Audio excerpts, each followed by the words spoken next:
Boa noite a todos, a todas, muito bem-vindos a mais um encontro.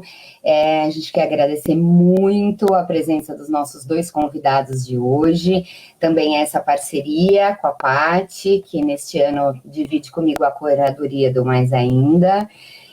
Agradecer o apoio da Livraria da Tarde e da Rádio Cultura de Curitiba. Hoje, um dos nossos convidados é autor de um livro bem interessante que a gente vai divulgar, e aí a editora Blucher vai conceder 30% de desconto para todos que estiverem aqui nos acompanhando. A gente vai pôr o código de descontos aí daqui a pouquinho. Bom, vamos lá. Muito obrigada a presença de todos. Boa noite a todos e todas. Sejam todos muito bem-vindos. Eu, como de costume, vou fazer uma abertura e umas duas questões aqui disparadoras dessa nossa conversa. E o tema hoje que nós vamos abordar é os lugares da psicanálise na clínica e na cultura, que também é o nome do livro escrito pelo Wilson Franco.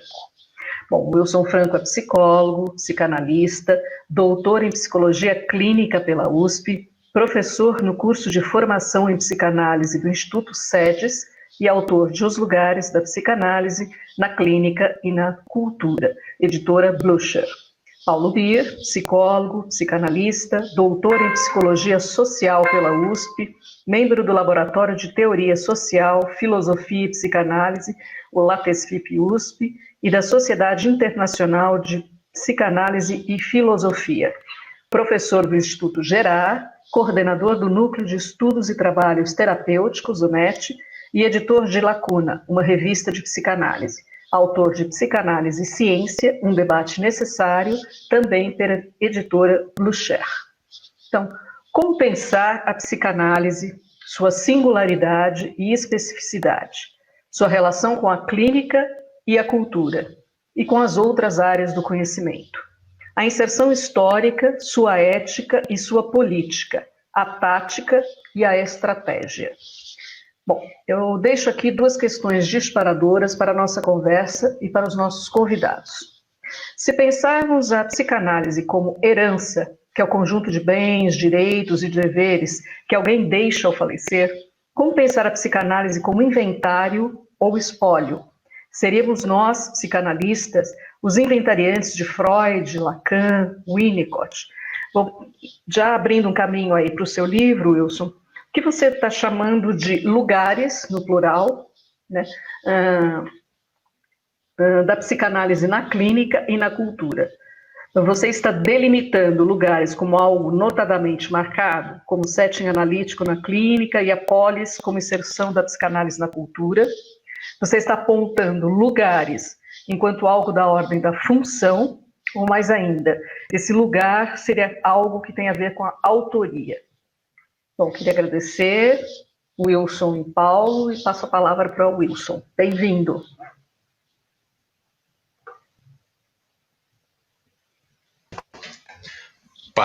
Bom, boa noite, pessoal. Eu agradeço aí o convite da Patrícia e da Michele pela oportunidade de estar aqui, né, enfim, nesse evento com vocês e, né, enfim, pelo breve merchan aí do livro. Bom, então, já aproveitando o gancho, né, enfim, que a Patrícia ofereceu, quando o lugares que figura tanto no título do evento quanto no título do livro, ele está no plural não só porque são duas coisas de que se fala, né, enfim, não é porque é os lugares da clínica e da cultura, mas tem um indicativo de uma pluralidade que seria um pouco intrínseca à psicanálise.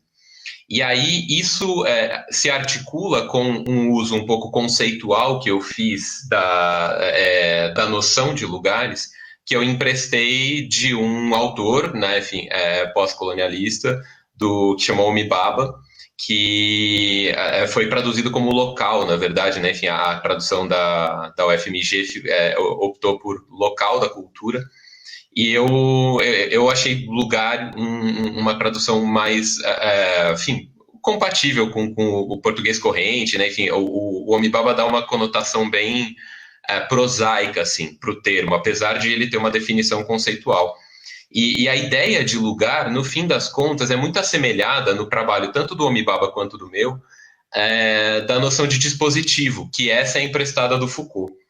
Então, quando eu falo de lugar, o meu interesse, quando eu penso os lugares da psicanálise na clínica e na cultura, é entender como a psicanálise negocia a sua inscrição, né? Tanto no horizonte das práticas clínicas, quanto no horizonte das práticas culturais. Então, a ideia de pensar os lugares da psicanálise na clínica e na cultura inclui uma afirmação a priori de que esses lugares só podem ser pensados no plural, e eu já retomo a isso. Mas, além disso, essa ideia de que os lugares vão ser negociados e que, portanto, tem uma singularidade em jogo. Né? Essa singularidade pode dar notícias de uma inscrição comunitária regional, como no caso da psicanálise brasileira, mas ela também pode dar notícia de um jogo numa instância muito mais micro, como no contexto da inscrição de um psicanalista na comunidade psicanalítica em meio à qual ele pleiteia filiação. Então, se a gente pensa na trajetória de um psicanalista, singularmente, os lugares desse psicanalista no contexto da clínica psicanalítica em geral, quanto nesse contexto, quanto no contexto da comunidade em meio à qual ele se insere, estarão em jogo e serão objeto de negociação. Né? Então, esse é um pouco o meu ponto, e a minha questão, no fim das contas, era se é possível avançar em relação a isso. Porque a gente tem uma espécie de lugar comum, né, enfim, muitos debates psicanalíticos que passa pela afirmação dessa pluralidade. Mas é uma pluralidade que, em geral, fica sem condições de avanço. Né? Então, me parece que muitas vezes a gente pensa a pluralidade da psicanálise associando essa pluralidade a algo muito próximo a um relativismo, no sentido de que, bom, psicanálises são praticadas diferentemente. Algumas pessoas praticam uma certa psicanálise, outras praticam outras, e psicanálise é assim. E o meu interesse era tentar avançar em relação a isso. Né? Então, tentar pensar, bom, se essas coisas são diversas entre si, por que todas elas recebem o nome de psicanálise? E se elas são diversas entre si, como a gente consegue articular criticamente modos de interpelar essas diferenças e eventuais semelhanças? Né? Então, eu acho que tem um interesse nas minhas investigações, tanto essas que figuram no livro, quanto as que eu vinha fazendo desde antes, e estou fazendo desde então, que é de conseguir puxar esse fio, né, que é um fio de interpelação crítica em relação aos modos de inscrição da psicanálise. Né? Então, acho que tem um pouco esse interesse para mim. E acho que a maneira mais econômica, talvez, de apresentar isso, e que talvez seja mais generosa para quem estiver assistindo, é através de um breve percurso histórico. Né? Vou tentar não matar de tédio quem estiver assistindo, mas eu acho que, de verdade, o percurso histórico talvez seja o mais eficiente. E aí, eu acho isso eficiente, inclusive porque um dos grandes modos de discutir e negociar uma definição operatória de psicanálise é a partir do recurso a Freud. Né? Então, é muito comum, tanto dentro da psicanálise quanto fora dela, fazer uma associação, né? Enfim, psicanálise diz respeito àquilo que é praticado sob a chancela, né? Enfim, da obra freudiana, né? Enfim, da marcação freudiana a respeito de como a psicanálise se inscreve, opera e encontra pertinência. Então, quando a gente retoma a trajetória do Freud, isso permite fazer alguns aportes críticos em relação ao que a psicanálise, no fim das contas, veio a ser. Né, e tentar compreender como a psicanálise devém nos lugares que a gente habita. Né? Então, acho que vale a pena fazer esse percurso histórico um pouco por conta disso. E aí a pluralidade me parece que é bem fácil de perceber nessa recuperação, né? Enfim, de um percurso histórico começando pela trajetória do Freud. Uma das primeiras coisas que para mim é importante, né? Enfim, e onde eu meio que bato o pé, assim, é a crítica ao que eu venho chamando de argumento da excepcionalidade intrínseca da psicanálise, que é uma ideia compartilhada por muitos psicanalistas, muitos dos quais, né, enfim, eu admiro bastante, segundo a qual a psicanálise é intrinsecamente excepcional e ou subversiva.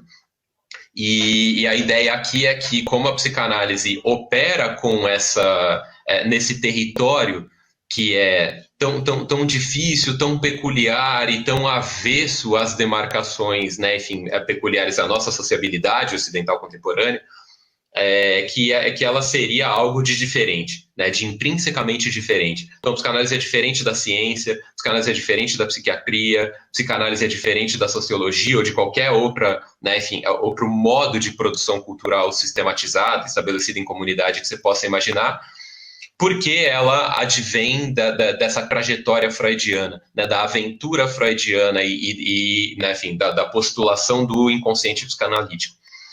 E eu não acho esse argumento muito bom, honestamente, assim, porque ainda que a gente possa imaginar que a trajetória do Freud comportou uma aventura muito singular na história, né, enfim, dos homens, da humanidade, né, enfim, essa ideia de que aquilo que o Freud pôde produzir é muito diferente de qualquer outra coisa contra a qual a gente possa tentar compará-la. Isso tem a ver com Freud, o cara Freud, né, o homem Freud, que né, enfim, viveu na Áustria e morreu faz um bocado de tempo. Atribuir isso né, enfim, por sinergia ou pelo que quer que seja a tudo que a gente chama de psicanálise me parece um pouco temerário. Então, eu acho que tem esse começo que eu acho interessante, que é o começo da psicanálise, que é a aventura psicanalítica, e que eu acho que dá notícia de alguma coisa que é, sim, muito momentosa, né, enfim, que é muito peculiar e muito marcante na aventura ocidental, mas que diz respeito à trajetória do Freud. E a partir daí a psicanálise foi consolidada, né? Enfim, com o anteparo institucional que foi se consolidando, com modos de sociabilidade regulados de uma maneira peculiar, né? Com destinações comunitárias que estão mais ou menos prescritas, que são negociadas, que têm, né? Enfim, que tem a regimentação própria. Então, eu acho que tem essa diferenciação que eu acho interessante fazer a priori, né? Enfim, a aventura freudiana, aquela que é analisada, né? Enfim, no livro do Anzier sobre a autoanálise do Freud, ou que a Roudinesco recuperou no livro dela mais recente, enfim, tudo isso que a gente pode ver no contexto da aventura freudiana, não me parece suficiente para supor que a psicanálise é intrinsecamente subversiva ou intrinsecamente excepcional. Só que tem uma aventura excepcional que a constitui, a princípio, né? Mas isso é o princípio. Então, eu acho que tem essa marcação que eu acho interessante da gente fazer. E aí, é claro, né, enfim, eu não vou entrar nos detalhes, a gente pode falar sobre a história da psicanálise no outro dia, se a Patrícia, né, enfim, tiver a paciência de me chamar uma vez mais para participar desses eventos. Mas aí eu acho que, né, enfim, a gente pode ver que de 1902, quando o Freud começa a dar aula, né, enfim, como associado na Universidade de Viena e constitui a Sociedade Psicológica das Quartas-Feiras, dali até 1912 tem um processo crescente de institucionalização. E aí tem esse segundo momento que me interessa muito na história da psicanálise, porque é de onde eu tiro um segundo ponto crítico particular para falar sobre a pluralidade da psicanálise e pensar a pluralidade da psicanálise, que é o período entre 12 e 14, quando acontecem ali as guerras Freud e Jung. Né, enfim, quando o Freud finalmente percebe que o Jung não é o que ele achava que ele era, e aí, né, enfim, começa essa negociação sobre como tirar o Jung do lugar da presidência, né, enfim, que era um lugar temerário, né, enfim, posto que ele não estava respeitando o que era esperado dele. E a partir daí tem esse movimento que eu acho muito interessante, que é o movimento que o Freud faz, no fim das contas. Né, enfim, ele é claro, ele acaba sendo o capitão de um movimento que está para além dele, ele já não está trabalhando sozinho faz bastante tempo, né? Tem uma revista, tem uma editora, tem uma associação, tem as nacionais, tem a internacional, tudo mais, mas o Freud acaba sendo pivô, se oferecendo como pivô de um movimento. Então, se a gente pega as publicações dele de 13 a 14, né, Introdução ao Narcisismo, que ele ali retira, né, enfim, a legitimidade de alguns avanços do Jung em relação ao que caracteriza a psicanálise. Não vou entrar nesse detalhe, a gente fala disso no outro dia. O Totem e Tabu, que é um grande, né, o grande mito que o Freud apresenta ali nessa incursão dele no campo da antropologia, que eu acho que funciona como um mito também relativo às destinações que o Freud previa para a comunidade psicanalítica. Não sei dizer se ele fez isso conscientemente ou não, nada indica que ele tenha feito isso conscientemente, porque isso não figura na correspondência dele com ninguém que eu tenha conseguido acessar. De qualquer maneira, me pareceu razoável supor que isso não é casual, que essa aproximação faz algum sentido. Haja vista que o Freud continua fazendo menção, né, enfim, eles criam uma série de apelidos para se referir uns aos outros, ele e os amigos próximos dele, né, os generais da psicanálise, pegando emprestados termos que são uma menção clara, evidente, ao mito da Horda Primeva, que é o mito que encerra, no fim das contas, o Totem Tabu, né, o que o Freud chama de mito científico. E ali, eu acho que ele acaba avançando um pouco uma coisa que ele coloca muito taxativamente no terceiro texto publicado nessa mesma época, entre 13 e 14, que é o História do Movimento Psicanalítico, onde ele fala muito claramente, né, enfim, se alguém pode dizer o que psicanálise é ou não é, sou eu, porque eu que criei, a bola é minha, então se alguém pode definir, sou eu. E ali, eu acho que a gente tem um pouco uma chave de leitura para entender esse jogo de aproximações entre o mito da Horda Primeva e as destinações que o Freud propõe para o movimento psicanalítico, no sentido muito específico de qual é o lugar que ele atribui aos príncipes herdeiros, né? Como eles vão disputar a legitimidade, a legalidade, o direito ao espólio, né? Enfim, numa menção que a Patrícia também já fez, o direito ao espólio da psicanálise, né? Enfim, a filha predileta do Freud, ele mesmo que disse, é bem delicado, mas ele disse. E, enfim, para recuperar muito rapidamente, para quem não está lembrado, no mito da Horda Primeva, o que o Freud tenta apresentar é um mito sobre como se constituiu a civilização humana. E a ideia dele é de que essa civilização nasce não da lei, mas da culpa, né? Que o crime vem antes da lei, né? A civilidade, é claro, é regulada pela lei, é isso que faz a ruptura em relação à lei da natureza, a lei do mais forte, e a ideia do Freud é que o que houve primeiro foi um crime, só que o que caracteriza que esse crime é o crime que origina a civilização é que os impecradores desse crime sentem culpa, né? E aí esse é o grande diferencial. E a marcação para isso, na minha leitura, né, enfim, essa é uma sugestão que eu faço, tanto no livro quanto estou recuperando agora aqui, é que o que faz com que isso seja razoável é que eles se organizam enquanto filhos para destituir o pai. Porque no mito da Horda Primeva, então, tinha vários grupamentos de hominídeos, né, né, enfim, símios superiores, e todos eles, né, enfim, mais ou menos, né, enfim, antepassados potenciais de quem somos nós.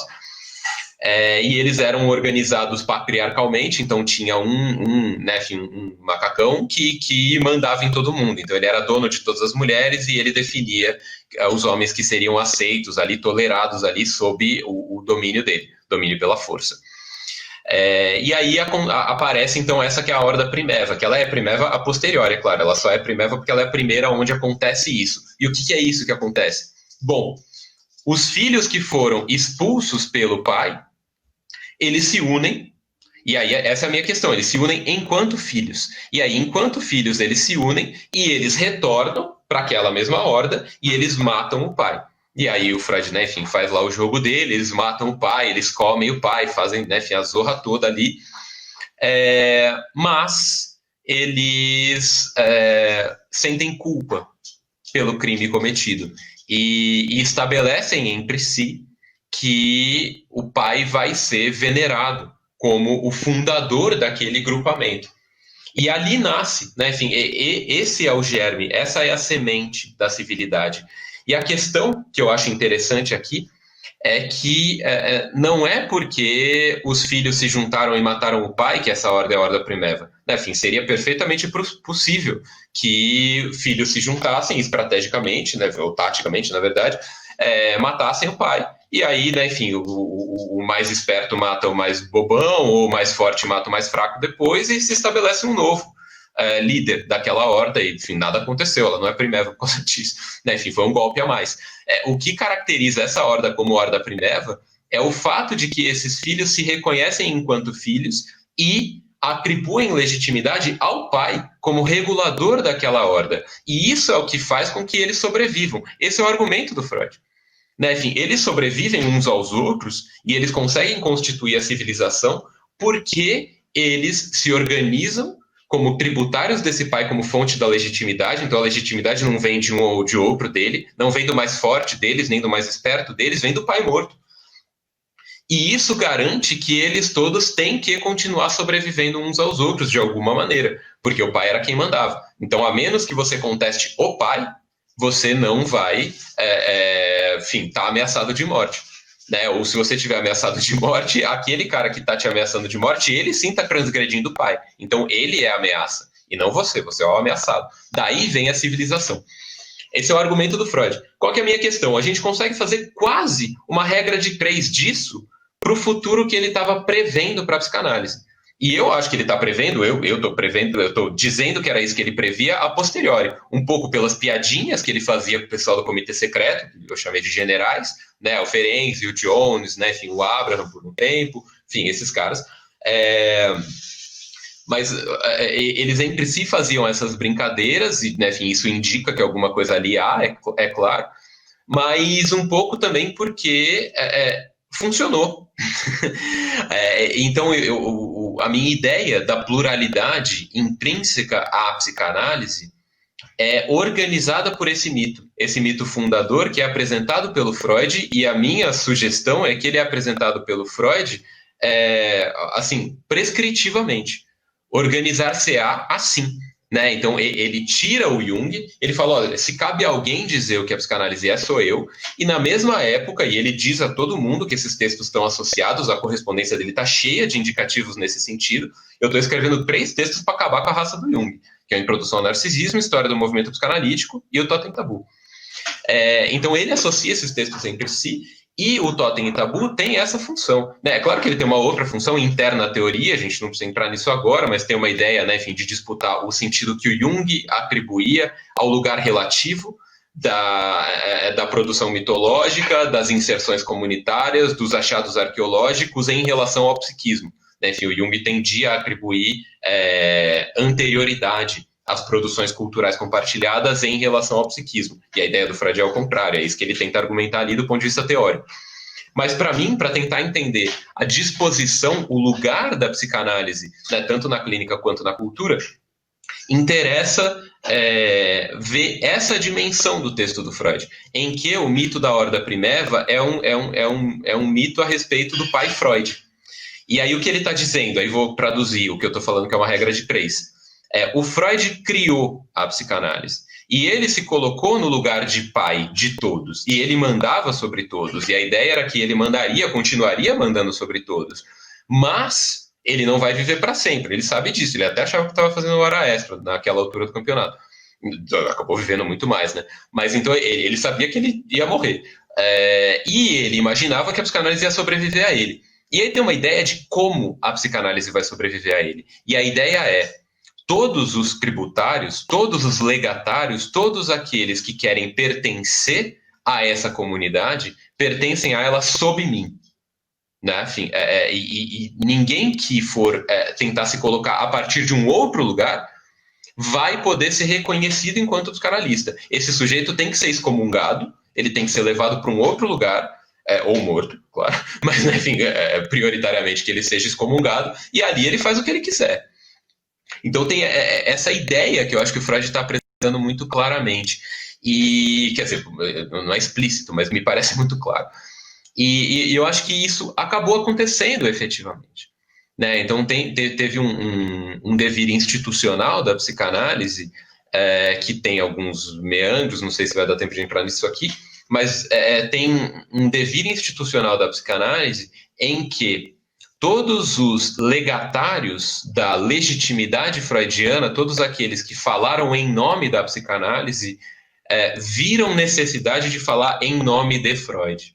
E isso não significa que eles estão psicografando Freud, isso não significa que eles estão, né, enfim, superando Freud, ainda que vários tenham dito esse tipo de abobrinha, mas me parece que eles estão falando a partir desse lugar relativo. E esse lugar organiza a disposição dos agentes e da agência da psicanálise, tanto internamente às instituições, quanto externamente em direção à comunidade. Então, esse é um pouco o meu entendimento. E aí isso dispõe os lugares que eu atribuo há alguns anos ao que eu chamo de autores canônicos. Os autores canônicos, no meu entendimento, são aqueles autores que regulam lugares, que na verdade dispõem lugares de regulação de poder dentro da discursividade psicanalítica. Então, se eu eventualmente, né, enfim, cair na besteira de citar, sei lá, citar Melanie Klein ou citar Winnicott aqui, isso vai significar muita coisa para quem está me ouvindo. Né? As pessoas, agora, entendi. Porque isso tem um efeito de organização relativa de toda a minha demarcação no interior do que seria a topografia do pensamento psicanalítico. Porque o pensamento psicanalítico é topografado em função de alguns autores que condensam textura conceitual e modos de pensamentos, estratégias de pensamento, e imputam devires aos modos de pensamento que estão chancelados sob aquela autoria. Então, se eu vou trabalhar sob Lacan, por exemplo, isso prevê alguns lugares, né, enfim, alguns corpos que eu vou ter que referir, né, enfim, conceituais, por exemplo, mas também, é claro, como todo conceito articula um conjunto de pressupostos, e eu não tenho controle sobre esses pressupostos, ele também demarca os territórios que eu vou conseguir transitar e a maneira como eu vou transitar dentro desses territórios, ou através, ou ao largo desses territórios. Então, tem uma ideia que os autores canônicos dispõem as estratégias relativas e a localização relativa de algumas comunidades psicanalíticas em relação às outras. Então, alguns autores vão figurando como modos de captar potencialidades discursivas ou captar nichos discursivos ou nichos comunitários ou institucionais também, né? Então, assim, quando teve o Ferenczi Renaissance aí recentemente, né, voltaram a citar com muita frequência o Ferenczi, isso claramente serviu para redistribuir lugares, né? Nos Estados Unidos muito claramente, mas em outros lugares também, evidentemente. Então, eu acho que tem esse tipo de disposição relativa que a gente pode associar ao uso da autoria canônica. E se supõe que, e aí eu estou chegando no último grande ponto, né, das coisas que eu discuto em relação aos lugares da psicanálise na clínica e na cultura, que é o lugar que se supõe que possa ser atribuído a um psicanalista enquanto clínico, em função da mobilização que ele faz de autores canônicos na sua, né, enfim, na sua comunicação intracomunidade. Né, enfim, eu espero que ele não fique discutindo teoria com seus pacientes. Mas então, né, enfim, a maneira como ele mobiliza autores se supõe que diga da maneira como ele pratica a clínica. E eu acho, né, enfim, essa é a minha última chatice, eu acho que existe um equívoco nisso. Eu acho que isso não procede. O fato de alguém se filiar sob Lacan, por exemplo, não resolve grande coisa se eu estou tentando entender o que esse sujeito faz quando ele está no consultório. Dentro da comunidade daquelas pessoas que usam Lacan como autor primordial, tem diferenças enormes, abissais, né? Se você pega de um extremo ao outro dentro de qualquer, né, enfim, parâmetro que você opte por utilizar. E eu acho relativamente provável, na verdade eu já vi isso, que você encontre um lacaniano e um winnicottiano que, conversando entre si, percebem muita afinidade nos seus estilos clínicos, na maneira como eles operam a clínica, como eles mobilizam a clínica, estratégias de tratamento, concepções diagnósticas, concepções do lugar da psicanálise na cultura, concepção de saúde, tudo isso. Maior proximidade entre um lacaniano e um winnicottiano do que de um winnicottiano em relação a seus pares, por exemplo. O que me parece indicativo de que os autores canônicos oferecem algum parâmetro de referência. Algum lugar eles têm na topografia do pensamento, mas eles não resolvem a questão. E eu acho isso importantíssimo. Se, né, enfim, quem está me ouvindo está de acordo com esse ponto crítico, que, né, enfim, é parâmetro para mim, decorre uma série de problemas interessantíssimos com os quais me parece urgente que a gente possa se deparar. Do tipo, se não é o autor de referência que diz do que eu faço da minha clínica, o que é? Né? Então, se o fato de eu usar mais Melanie Klein do que qualquer outro autor no meu modo de dialogar a teoria, pensar com meus colegas, se isso não explica a minha clínica, o que é que explica? E aí eu tenho também meu mito, eu tenho uma hipótese, que essa eu devo muito ao Derrida, que é um autor de referência para mim, que é a ideia de que existem dois momentos na relação do psicanalista com a psicanálise. Tem um momento primeiro em que o sujeito interpela a psicanálise a partir de um certo encantamento. A gente pode supor que ele tem uma relação imaginarizada com a psicanálise. Então ele interpela a psicanálise supondo que ela estabiliza coisas, que ela oferece respostas, ou que ela é um discurso sistemático ou organizado, ou que eu consigo mobilizar o discurso psicanalítico. E eu entendo que, para todo psicanalista que eu consigo respeitar, tem um momento decisivo que acontece, que é quando esse encantamento cai. No sentido de que o sujeito percebe que a psicanálise não responde coisas. Talvez ela pergunte coisas, mas ela não responde coisas. E ela não resolve coisas.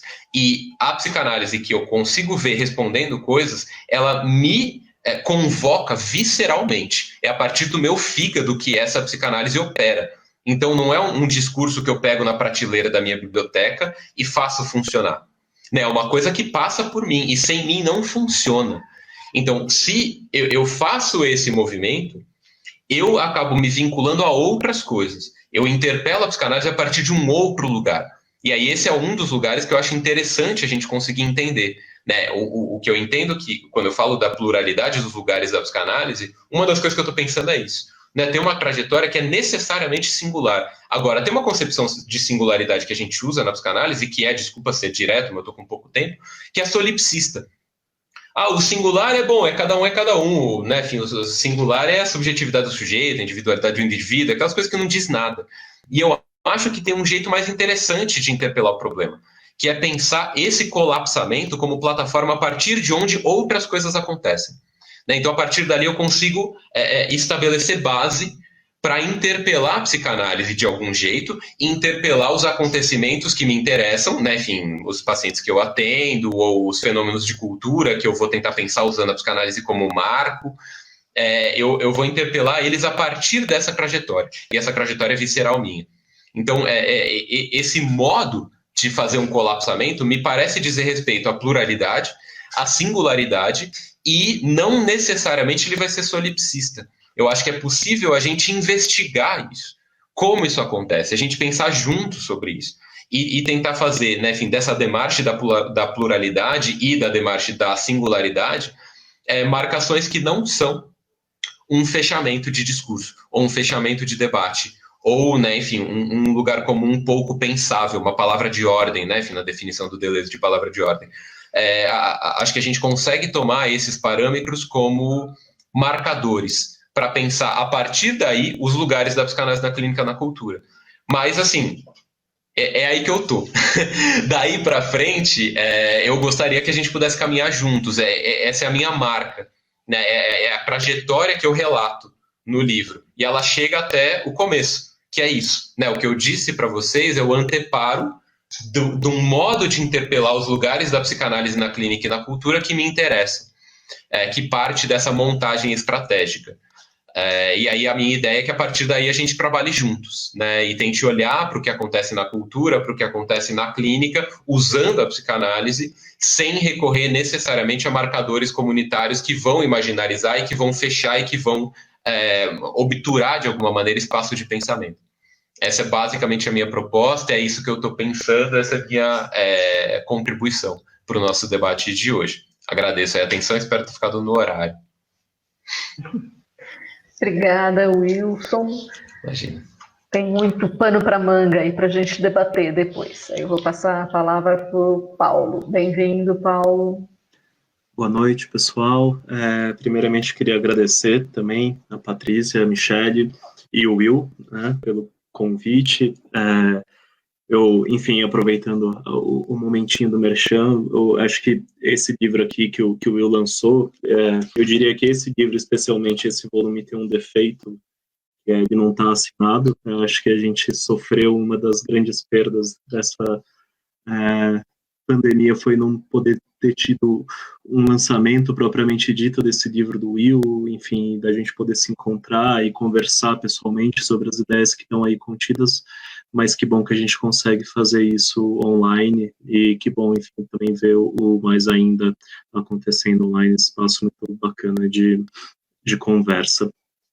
Eu acho que aproveitar um pouco o convite que o Will faz no livro, né, acho que é esse que ele termina falando agora sobre trabalharmos juntos, né, a partir dessa exposição que ele faz, e também aproveitar um pouco alguns pontos que a Patrícia colocou, né, no começo dessa nossa conversa, para encaminhar, enfim, acho que um pouco a discussão por lugares que pessoalmente eu acho interessantes, que tem a ver com a minha pesquisa e tudo mais, né.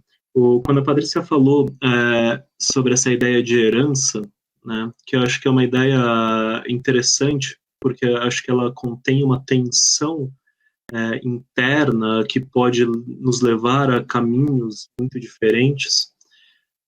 Curioso, a primeira coisa que eu lembrei foi de um filme, documentário que eu assisti recentemente, do Yamandu Costa, que chama Herança Russa, que é um filme sobre um documentário sobre a história do violão de 7 cordas, e que eu não fazia a menor ideia, é um instrumento que vem da Rússia, que tem sua origem na Rússia, tem toda uma presença tanto na música clássica russa como na música cigana, que vai ser completamente modificado, inclusive a afinação é modificada.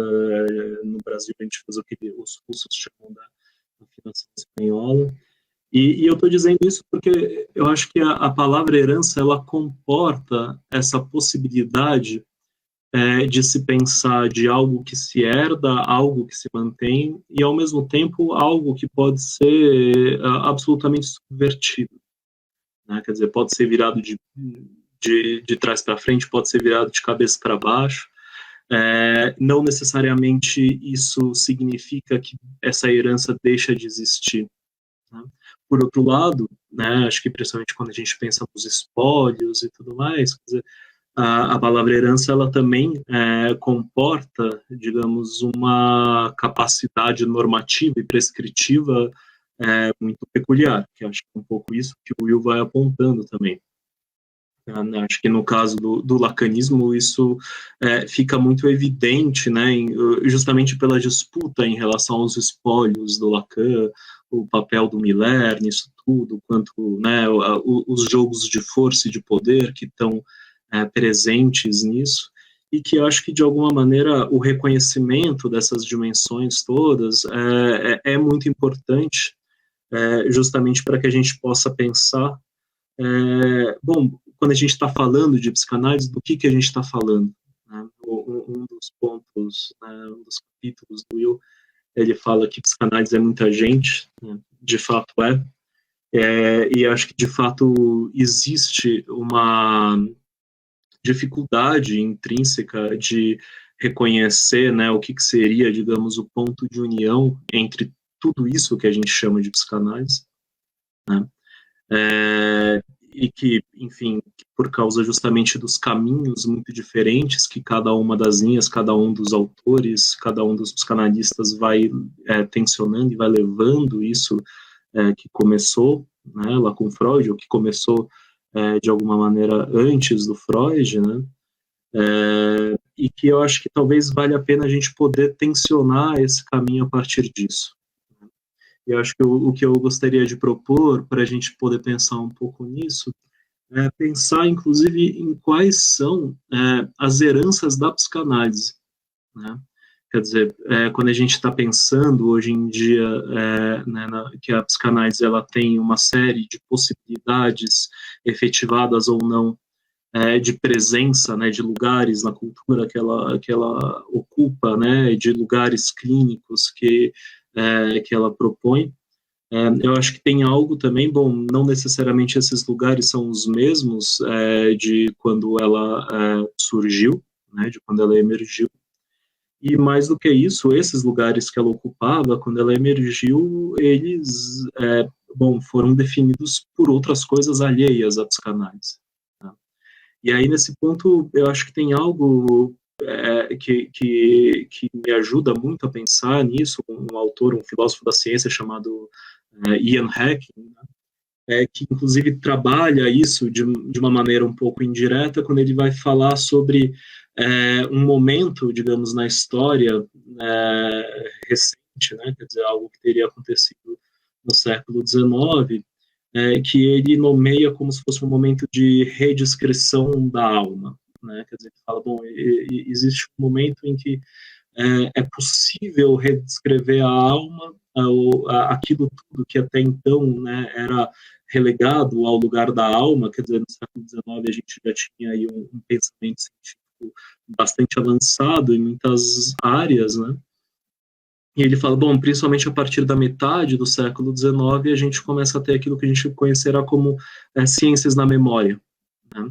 E as ciências da memória, elas abrem, né, quer dizer, esse campo de exploração, esse campo até então ainda não colonizado pela ciência, né, que seria justamente esse lugar que até então era o domínio da alma, o domínio do espírito, da espiritualidade e tudo mais. E o Haeckel, ele é bastante claro, né, quer dizer, bom, a psicanálise é uma herdeira disso, né, quer dizer, ela se insere, digamos, desse movimento que se inicia, então, né, na metade do século XIX. Isso não quer dizer que ela não traga contribuições, ela não traga inovações, mas que sem isso que aconteceu, provavelmente a psicanálise não existiria. Tá? E aí eu acho que tem uma dimensão que é interessante, que é, para além, digamos, da especificidade digamos, do assunto, né, da área, do domínio, né, quer dizer, esse da memória, esse que aos poucos vai se transformando, né, também na ideia de psiquismo, existe algo que a psicanálise herda, né, e acho que isso fica muito claro na obra do Freud, né, desde o começo, que é justamente um tipo de racionalidade, um tipo de pensamento que é amplamente habitado pela ciência, né, pela ciência da época. O Freud tinha uma série de referências epistemológicas, né, de cientistas que ele admirava, que ele lia e que ele muitas vezes tentava, inclusive, importar modelos, né, para pensar aquilo que ele encontrava na clínica. Mas acho que mais do que isso, né, o que a gente encontra no Freud é um tensionamento sobre algo que aparece de maneira muito clara na ciência, né, que é, por um lado, a ciência enquanto um dispositivo, né, ou um lugar cultural que serve para definir, para produzir saberes, né, e para, de alguma maneira, localizar questões que vão ser consideradas enquanto mais verdadeiras do que outras, ou então que vai mesmo definir os parâmetros que nós vamos usar para pensar se algo é verdadeiro ou não, né?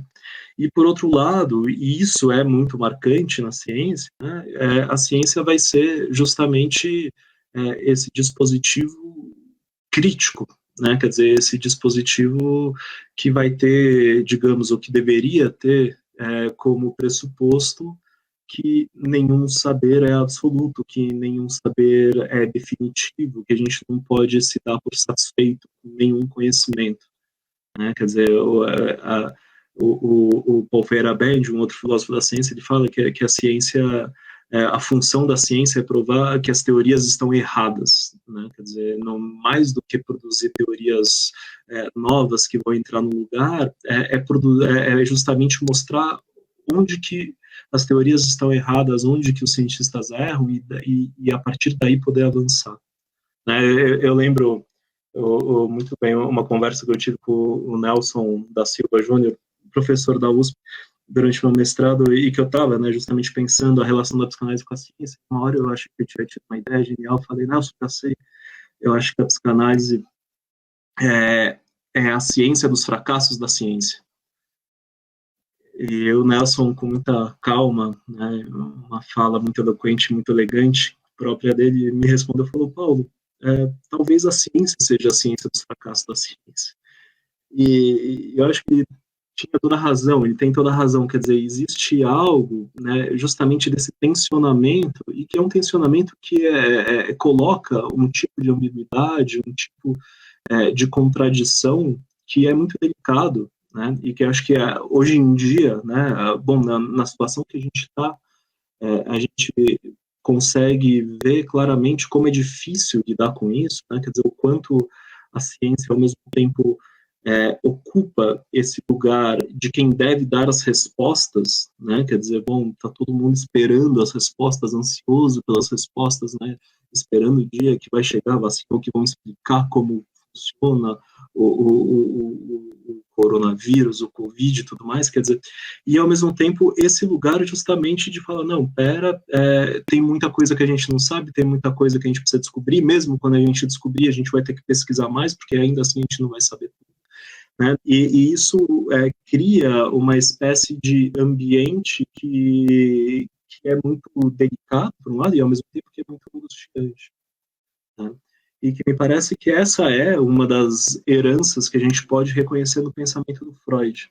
Né? E depois, acho que, por consequência, acho que inclusive por consequência disso que o Will aponta, quer dizer, no pensamento psicanalítico em geral e na própria inscrição da psicanálise, né? Seja a sua inscrição na cultura, seja a sua inscrição na clínica. O que isso quer dizer? Quer dizer, no Freud, esse tensionamento é muito claro também. Quer dizer, o Freud, ao mesmo tempo que ele tinha, digamos, um impulso, né, de explicar as coisas e de produzir teorias que funcionem, que tenham, né, uma sustentação clara, um caráter quase que indubitável, né, inclusive uma certa preocupação que a gente pode pensar até que estética com a teoria de ter conceitos organizadores aos quais os outros vão se subordinar, né? Acho que um dos grandes exemplos é justamente a função que o Freud vai imputar ao conceito do complexo de Édipo, né? Quer dizer, bom, é algo que vai ser muito caro ao Freud justamente por ser uma espécie de organizador teórico da psicanálise. Né? Quer dizer, então, por um lado, ele ocupava muitas vezes esse lugar que a gente pode chamar de um lugar normativo ou prescritivo do conhecimento, e ao mesmo tempo o Freud como um clínico e um cientista, nesse sentido, né, acho que forte, de alguém que não recuava frente aos buracos, frente às impossibilidades, frente aos fracassos da teoria. Né, eu acho que existe algo que é louvável no pensamento do Freud, na obra do Freud, que é justamente, bom, ele se ocupou, quando ele publicava casos clínicos, ele se ocupou basicamente de publicar fracassos, né, quer dizer, de publicar casos que não funcionaram, e justamente de se debruçar sobre isso para tentar pensar o que não funcionou, o que precisa avançar. Quer dizer, então acho que nisso a gente tem uma espécie de herança, né, que se faz presente na obra do Freud, e que, por sua vez, a gente pode pensar que é justamente uma herança que é subvertida em alguns momentos, e em outros não, né, pelo Freud, e acho que por aqueles que vêm depois do Freud. Né. O que quer dizer que essa herança pode ser ou não subvertida, né? Quer dizer, bom, isso quer dizer que, bom, o Freud vai de alguma maneira se inserir, então, nessa tradição, né, nesse tipo de racionalidade, e ele traz um ponto, me parece que é essencial, que está presente desde o início da obra dele, que é o caráter inerentemente conflituoso da sexualidade, né? Quer dizer, isso vai ser uma pedra basilar para o Freud, né? Quer dizer, isso vai estar lá presente desde o início. E em muitos momentos o Freud, quer dizer, isso vai ter um lugar central na clínica, quer dizer, o Freud vai entender, inclusive, a clínica, né? Quer dizer, isso a gente pode ver lá no final, na análise terminável e interminável, por exemplo, que ele vai falar, bom, existe algo de inesgotável do inconsciente, existe algo de inesgotável desse conflito, né? Que se coloca, e, enfim, e, ao mesmo tempo, quer dizer, ele vai também, em alguns momentos, tirar consequências, digamos, epistêmicas disso. Ele vai falar, bom, quando a gente pega, por exemplo, no texto A Negação, de 25, ele vai falar, bom, a gente tem que pensar a função intelectual enquanto algo subordinado à função afetiva, enquanto subordinado ao modo como o sujeito lida ou não com a castração. Quer dizer, então, o Freud, ele vai colocando, né, algumas bases que, digamos, colocam problemas, né, ou tem impotência, né, a possibilidade de colocar problemas, inclusive, para alguns tipos de compreensão da cientificidade da época, né? Quer dizer, alguns modos de se entender o que é o dispositivo científico, qual é o lugar do conhecimento produzido pela ciência, qual que é o valor de verdade, o valor de absoluto ou não do empreendimento científico, né?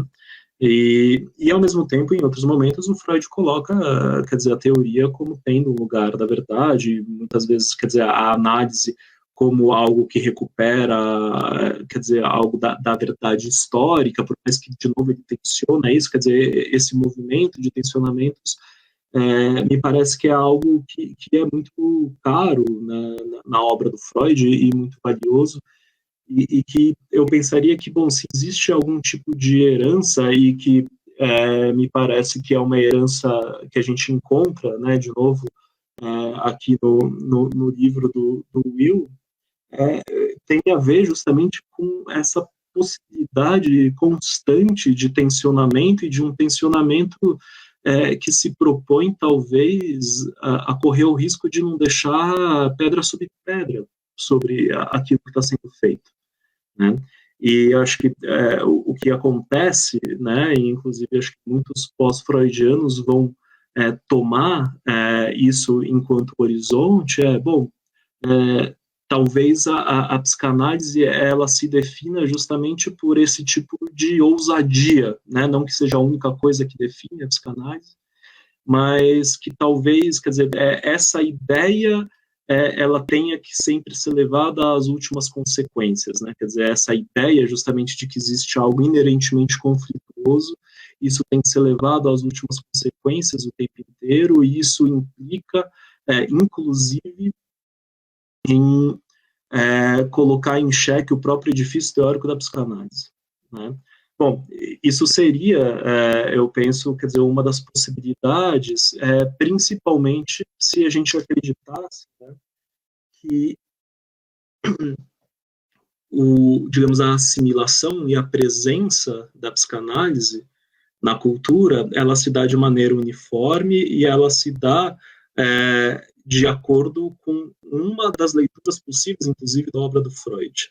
Né? Mas, além disso, eu acho que existe uma dimensão, e aí eu volto para o Ian Hacking, que vai apontar que uma dos fatores importantes para a gente se pensar, digamos, o sucesso de uma teoria, né? Quer dizer, por que nós usamos certas teorias e não usamos outras, por que nós colocamos certas coisas em prática e não outras, não é só porque elas funcionam, né, em alguma medida, ou porque elas explicam, mas também porque elas nos interessam, né, quer dizer, elas fazem perguntas interessantes, perguntas que a cultura na qual elas se inserem acha que são perguntas pertinentes, né?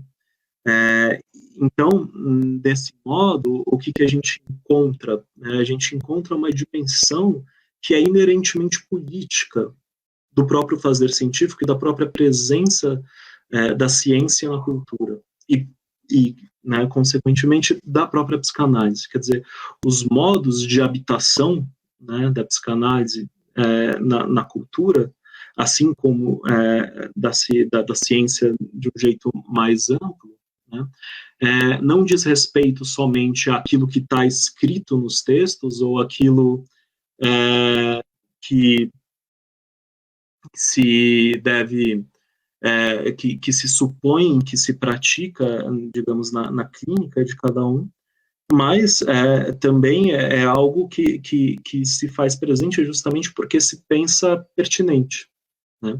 E porque existe algo político em jogo, e político aqui entendido enquanto relações e jogos de poder. Né? Então, daí que a gente vai poder ter, por exemplo, apropriações ou assimilações de conceitos que, em teoria, ou em alguns lugares, né, poderiam ser absolutamente revolucionários, né, e ao mesmo tempo a gente vê que eles podem ser apropriados de uma maneira extremamente conservadora, né? Quer dizer, é um pouco o que, por exemplo, Elias Zaretsky fala sobre um certo momento da psicanálise nos Estados Unidos em que a psicanálise é convocada e assume esse papel de responder a favor, defendendo a manutenção de uma ideia de família tradicional, de costumes e tudo mais, né? E aí a grande questão e aí a gente volta, acho que um pouco para esse espírito que me parece que o Freud herda e de algum modo subverte e intensifica, e que depois muitos pós-freudianos vão fazer isso também, né? Ao mesmo tempo que fazem isso e tem um efeito contrário, eu vou explicar isso rapidinho em seguida, né? Que é de falar, bom, talvez então o tipo de lugar que se inscreve a partir dessa discursividade é justamente um tipo de lugar que produz, ou que pelo menos que visa produzir esse tensionamento o tempo inteiro, né? E aí, de novo, quer dizer, por que eu estou falando que tem autores que, de alguma maneira, vão trazer isso, vão intensificar, e não necessariamente os efeitos vão nessa direção, mas muitas vezes os efeitos vão na direção contrária, e que acho que é algo que o Will pontua no livro também, que é, por exemplo, a apropriação que o Lacan faz disso, né? Quer dizer, que ele dá efetivamente um embasamento, acho que teórico, clínico, né? Para esse tipo de questão que poderia ser entendida, né, como a ética, ou até, né, como um tipo de posicionamento político próprio, né, ou digamos, herdeiro da própria teoria e da clínica psicanalítica, né, mas que, ao mesmo tempo, justamente por ser político, quer dizer, ele não está garantido pelo cânone, ele não está garantido pela letra, seja do Freud, seja do Lacan, seja de quem for.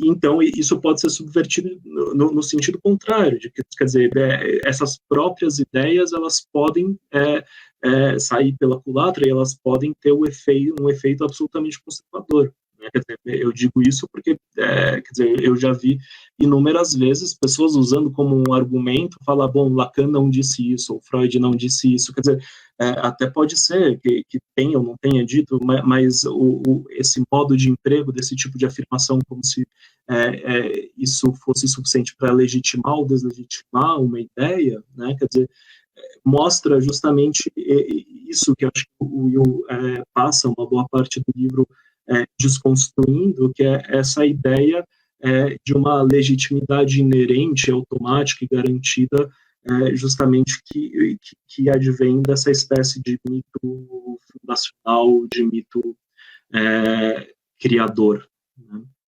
Então, acho que nesse sentido, e aí eu vou tentar concluir já para a gente poder ter bastante tempo para debate, né? Eu acho que a questão da política, ela se coloca de uma maneira muito interessante, né? Quer dizer, justamente porque me parece que ela abre esse campo no qual a psicanálise ela deve ser a todo tempo interrogada, né? Não só a partir de esforços, né, de expedientes epistemológicos, clínicos, né, teóricos, enfim, que pensem de alguma maneira a consistência interna, a ética da psicanálise e tudo mais, mas ela também deve ser interrogada sobre seus efeitos culturais, né? Quer dizer, sobre qual que é o lugar que efetivamente, e apesar de qualquer coisa que pode estar escrita, né, quer dizer, qual que é o lugar que efetivamente a psicanálise pode ter na cultura, né, o que ela efetivamente tem, né? Aqui eu trago, acho, algumas coisas que eu já aprendi bastante com um colega meu e do Will, que teve presente, inclusive, na outra live de lançamento do livro, né, o Rafael Alves Lima, né, que eu lembro dele falando desde o começo de que a Elizabeth Kudinesco tinha essa tese de que a psicanálise não poderia sobreviver em ambientes autoritários, e o Brasil é uma contraprova disso, né? Quer dizer, o Brasil é prova o contrário, né? Quer dizer, a psicanálise não só sobreviveu durante a ditadura, como ela cresceu durante a ditadura, ela prosperou durante a ditadura, né?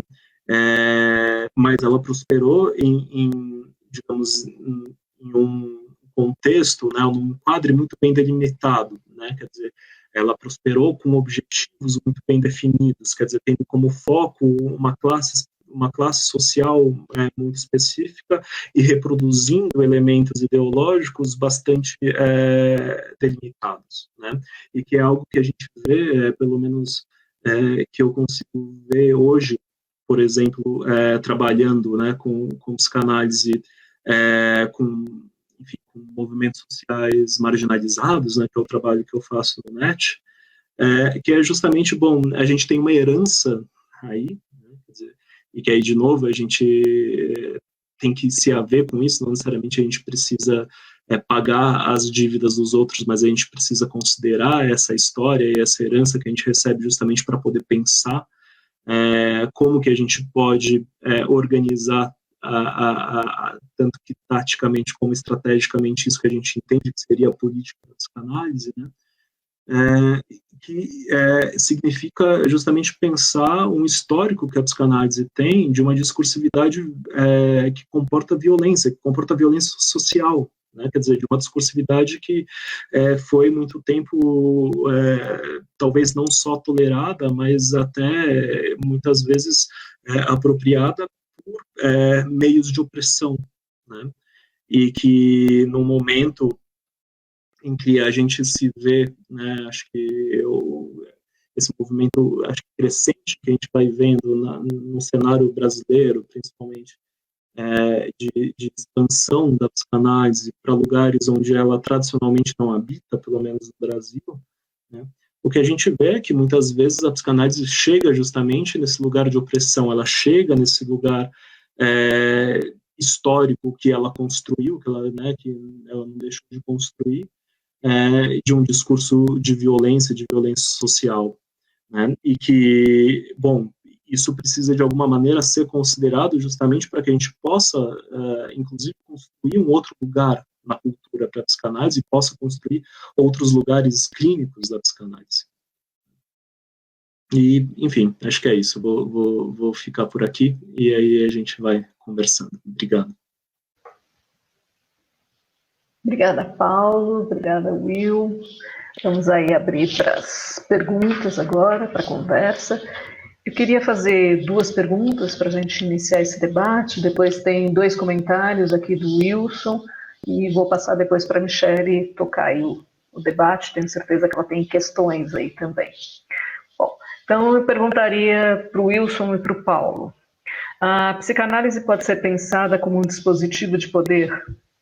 E a segunda é, a psicanálise se ensina, o que garante, com todas as aspas, a cozinha ou a oficina do psicanalista? Fiz a lição de casa, hein, Wilson? Bom, aí vocês podem, quem quiser responder primeiro. Pois é. Já abri aqui. Bom, quanto à primeira pergunta, se a psicanálise pode ser considerada um dispositivo de poder, bom, não vou gastar muito tempo, sim. Acho que sim. E quanto à segunda questão, se existe como garantir, né? Vou resumir um pouco, se existe como garantir de alguma maneira, né, a constituição da cozinha, da oficina, do analista, do ponto de vista do espaço de pensamento, que de alguma maneira acaba sendo mobilizado na praxis, eu acho que não. Eu acho que a gente não consegue, porque eu acho que tem uma dimensão imprescritível para a psicanálise enquanto praxis, o que não significa que a gente deva se contentar com o que a gente tem, né? Eu acho que é possível melhorar muito no sentido de tentar entender criticamente o que se passa na trajetória de alguém, desde um primeiro contato com a psicanálise até que aquele sujeito, né, enfim se antecipe psicanalista, quanto no sentido de como o que acontece no meio do caminho pode ser tornado mais interessante, mais eficiente ou mais potente pela comunidade psicanalítica, né, por aqueles que de alguma maneira estão imbuídos dessa tarefa que é, né, enfim, a transmissão. Então, eu acho que não tem como garantir, não tem como prever, mas tem como interpelar essa questão criticamente de uma maneira séria, honesta e profunda. E nesse sentido, acho que a gente tem muito a avançar, sinceramente. Não no sentido de tecnificar, né? Aí eu tenho um ponto crítico importante. Eu sou contra a tecnificação do ensino da psicanálise. mas eu acho interessante a gente usar os nossos melhores ofícios críticos, mesmo que eles envolvam tecnologia, para poder interpelar o que se passa no processo de transmissão da psicanálise da maneira mais aguda possível. Né? Então, eu não só acho que não dá, mas eu acho que é importante a gente lutar contra tentativas de tecnificação, prescrição e controle do que se passa, né, na trajetória. Mas isso não significa que a gente não tenha que cuidar, né? Acho que é o exato oposto. Então, é isso que eu penso em relação a essas questões. Aí passo para o Bino.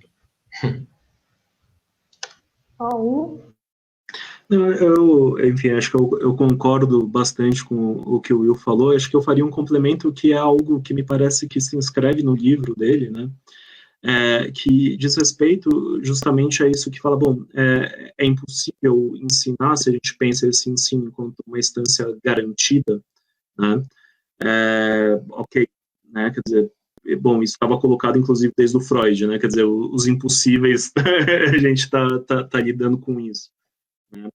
A questão é justamente o que a gente faz com esses impossíveis, né? E aí eu concordo claramente que é bom, existem maneiras muito diferentes de se lidar com esses impossíveis, inclusive, digamos, de criar ambientes de maior ou menor, digamos, penetrância das possibilidades críticas, né? E eu acho que é um pouco isso, inclusive, que é a proposta do livro do Will. Né? Quer dizer, é justamente falar, olha, a gente pode lidar com a teoria e com a história da psicanálise de maneiras muito diferentes. Né? Quer dizer, a gente pode lidar com a teoria e com a história de maneiras muito mais idealizadas ou menos idealizadas, né? Ou muito mais focadas em grandes autores, em poucos autores, ou menos focadas em grandes autores e poucos autores, e mais plural e mais, né, fragmentada, e mais, quer dizer, eu acho que aí sim nós temos escolhas. Isso vai garantir alguma coisa? Me parece que não, né? Quer dizer, mas isso, querendo ou não, isso muda a psicanálise enquanto dispositivo. Né? Quer dizer, eu acho que isso traz transformações não só para isso que a gente chama de um ensino da psicanálise, mesmo que a gente não possa garantir que ela seja ensinada, né? Mas também para a clínica e para a pesquisa em psicanálise. Né? Quer dizer, a relação que a gente estabelece com o saber, a relação que a gente estabelece com a teoria, com os autores e tudo mais, quer dizer, isso tudo não pode ser garantido, mas isso se produz socialmente, isso se produz coletivamente. Né? Então, acho que tem algo disso que, quer dizer, a gente precisa avançar nesse sentido. Obrigada, Paulo. Michele, você toca, tem 2 comentários do Wilson, uma pergunta do Francisco Xavier. Eu vou começar aqui com os comentários e vou deixar as minhas para daqui a pouco, né? Então, o Wilson comenta que ele confessa que essa questão, né, que se denomina aí de herdeiro, o incomoda muito, pois se refere automaticamente a quem se deve seguir. Para mim isso é religião e me remete a uma fala da Carla, que é preciso ir além, pois hoje todos somos a psicanálise, digo os que colocam o tripé e a ética das suas práticas. E aí ele faz um outro comentário dizendo que concorda com essa interrogação aí da psicanálise e que isso é mostrar que ela é viva, pulsante e próspera, né? E porque se produz de diversas formas. E aí Francisco Xavier diz que lugar para a psicanálise nos espaços identitários. A psicanálise vai em um sentido outro. Como é possível um diálogo? A psicanálise já foi cancelada? Então, esses são os comentários que temos até agora. Quem quiser, fica à vontade. Vou começar esse, então, Will, depois você...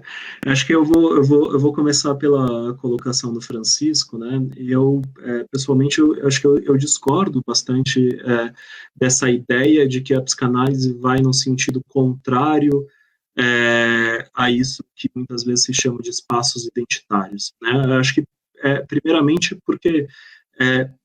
eu, pelo menos, tenho bastante dificuldade de pensar em um espaço que não seja identitário, né? Quer dizer, acho que de alguma maneira, e de novo, né? Acho que isso é uma das grandes dos grandes ganhos que o livro do Will traz, né? Quer dizer, fala, bom, a gente está produzindo identificações o tempo inteiro. A questão é como que a gente pensa, como que a gente interroga essas identificações e tudo mais, né? quando eu estou falando isso, não é no sentido só de que toda identificação tem que ser interrogada de igual maneira, porque todas as identificações são identificações, então se encerra o debate. De maneira nenhuma, quer dizer, o que a gente vê é justamente que as identificações, elas comportam valorações diferentes dependendo da cultura. Elas comportam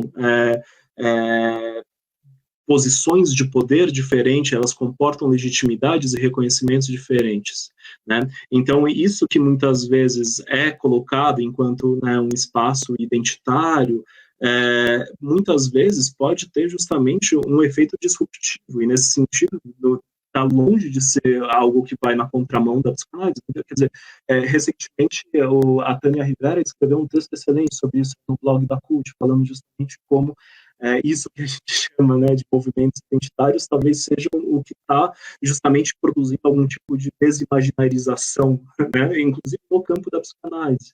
Né? Quer dizer, por quê? Porque justamente isso está colocando questões que a psicanálise estava ativamente não escutando por décadas, né? Quer dizer, então, se existe algo identitário que eu entendo, pelo menos, que vai na contramão da própria psicanálise, é justamente essa não escuta ativa, que me parece que é muito identitária ao mesmo tempo e que tem um efeito de fechamento e não de abertura.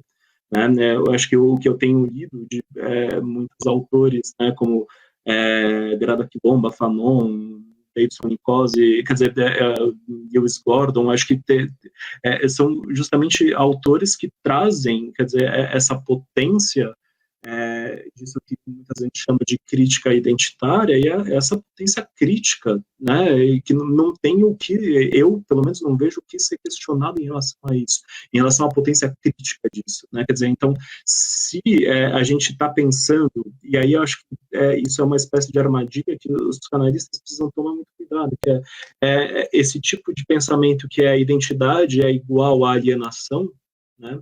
Eu acho que a gente precisa tomar um cuidado muito grande justamente para pensar que processos de alienação, eles são alienantes dependendo do escopo que a gente vê, dependendo da função que esses processos têm, não só localmente, mas também no coletivo, né? Então, acho que isso tudo, pelo menos para mim, causa uma certa inversão a essa fórmula de que a psicanálise vai na contramão de espaços identitários ou coisas desse tipo. Eu? Tá. Bom, então, começando com o comentário do meu xará, Wilson, em relação à herança, o estranhamento que ele tem em relação à herança e uma certa nota de religiosidade que ele capta nisso, e essa ideia de que somos todos, né, de alguma maneira legatários, todos que nos instalamos, né, enfim, a partir do tripé, tendo tripé como referência e tudo mais. Eu acho uma movimentação interessante, a diferenciação de colocação relativa dos argumentos. Né, eu acho a ideia da herança acaba negociando, na minha apresentação, na verdade, a coisa da religiosidade é muito mais facilmente perceptível na minha argumentação quando eu falo de autores canônicos, por exemplo. Né, enfim, o cânone e todo o esforço hermenêutico, na verdade, né, tem um pé profundamente fincado na história das religiões. Mas, para mim, isso não significa pertença, né, propriedade exclusiva, e, inversamente, não me parece que isso esteja ausente no contexto dos movimentos psicanalíticos. O Foucault se coloca contra, né, esse tipo de colocação no que é um autor.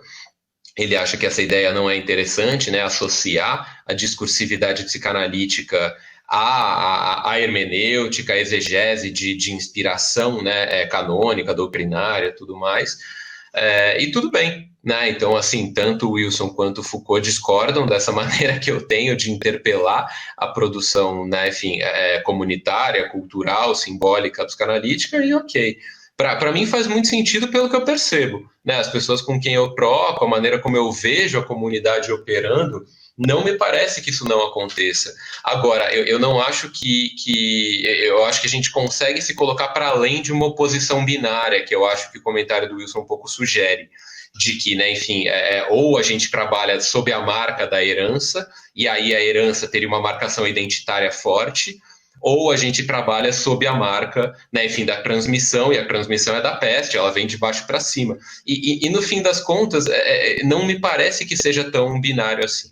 Né? Me parece que os jogos de herança envolvem complexificações e negociações que têm uma conotação, vamos dizer assim, micropolítica, né? Enfim, um pouco na linha, né? Enfim, daquela frase do Fausto do Goethe, que o Freud gosta, que, né? Enfim, eu acho interessante também, aquilo que você herdou, você há de possuir, você há de se apropriar para poder possuir.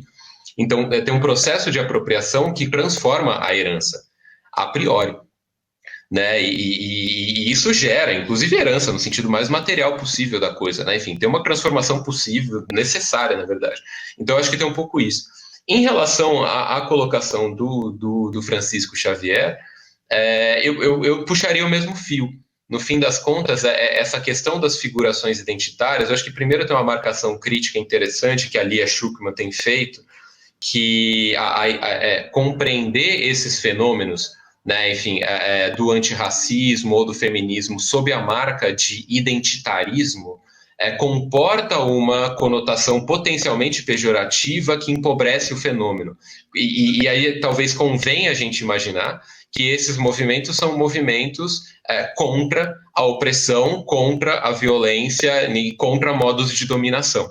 No fim das contas, é disso que se trata. Né? A questão identitária é um marcador relativo. E aí a questão toda é como esses marcadores relativos operam. O que me parece delicado nessa ideia, que eu acho que filosoficamente faz sentido, eu entendo a marcação do Francisco do ponto de vista filosófico. A maneira como Freud pensa a identificação, ainda que ela seja inevitável, ela é, de alguma maneira, baluarte de processos que hão de ser mobilizados num processo de análise. Então, se a gente supor uma análise levada a contento, levada à exaustão, toda a identificação será questionada, né? Numa marca, né? Enfim, numa adesão filosófica à letra do texto freudiano. A questão é que na clínica não é assim. Né? E nos movimentos comunitários, sociais e nas disputas por pertença não é assim. Então, ainda que a questão dos lugares que se atribui à identidade possam ser considerados como a priori problematizáveis, no sentido de que convém problematizá-los, não me parece que isso proceda na prática. E é só a gente ver essa problematização que a Lia Schuckmann faz, que eu acho que isso fica muito claro. Né? O movimentos negros, por exemplo, estão muito além de uma adesão identitária alienante, imaginarizada e destituída de problematização a essa figura, ser negro. Né? Tem muito mais em jogo. O tema é muito mais complexo, muito mais vivo, muito mais potente, muito mais interessante do que isso. E um questionamento a priori, né, por uma pureza conceitual, de que, né, enfim, como o sujeito reconhecer-se negro seria uma adesão identitária, que isso há de ser problematizado na análise, eu acho que isso empobrece a questão, tanto do ponto de vista do lugar que se atribui a esses movimentos que se contrapõem a modos históricos de dominação, subversão e violência, como do ponto de vista da psicanálise, em relação ao lugar que cabe a ela. E aí, nesse sentido, né, enfim, ele perguntou se a psicanálise já foi cancelada. Eu acho que, assim, bom, tem toda essa questão, né, as coisas do cancelamento foram muito discutidas, né, enfim, recentemente. Houve, né, enfim, um certo climão na comunidade psicanalística, eu acho que com razão, porque a psicanálise se posicionou mal algumas vezes recentemente nesse debate, no contexto desse debate, em defesa de um direito à fala que seria um pouco autônomo, e aí sob a salvaguarda da democracia se coloca esse lugar do discurso que é historicamente atribuído aos brancos. E isso está muito claro, isso deveria estar evidente já. Então, se um sujeito branco fala, não, eu só estou reivindicando o meu direito de falar, o seu direito de falar exigiu o silêncio de muita gente por tempo demais. Essa questão, a gente não tem como fugir mais. E aí eu acho que, então, entra um pouco disso. Né? Eu acho que a psicanálise não foi cancelada, até porque é isso, né? Enfim, uma grande parte do que se chama de cancelamento é um incômodo, por conta de uma capacidade de mobilização capilarizada que se deu pela transformação nos meios de comunicação nos últimos tempos. É claro que tem um monte de violência acontecendo. O que aconteceu com a Lilia Schwartz é muito complexo. Uma das coisas que aconteceu com ela é que ela foi tratada de maneira muito hostil por muita gente. Isso não pode ser negado, né? Então, eu acho que nesse episódio isso está claro. Agora, eu acho que teve um posicionamento dela muito mais interessante do que dos psicanalistas que defenderam ela, por exemplo. Enfim, ela ouviu, ela se incomodou com quem foi estúpido com ela falou que foi violento, porque foi violento, mas ela tentou entender o que estava em jogo ali, ela se reposicionou um pouco, falou, de fato, exagerei, aqui e ali eu não devia ter feito isso e aquilo. Né, algumas pessoas, né, enfim, aí no contexto específico da Lilia Schwartz, né, o Contato Galigares e a Maria Rita Kell, foram defender o direito universal à fala, que não é universal. E aí eu acho que tem essa problemática, que é uma problemática com que a gente tem que se haver. Então, a questão da branquitude, a questão da luta antirracista, a questão do feminismo, né, enfim, todas as problemáticas que são, de alguma maneira, né, enfim, capturadas sob essa bandeira maldosa das políticas identitárias, eu acho que elas interessam a psicanálise.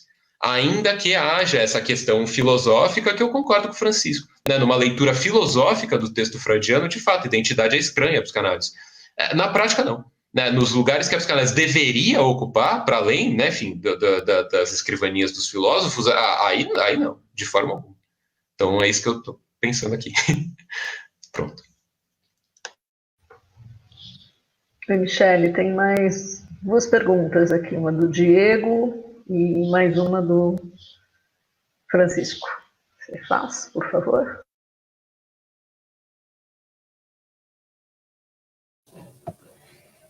Faço sim.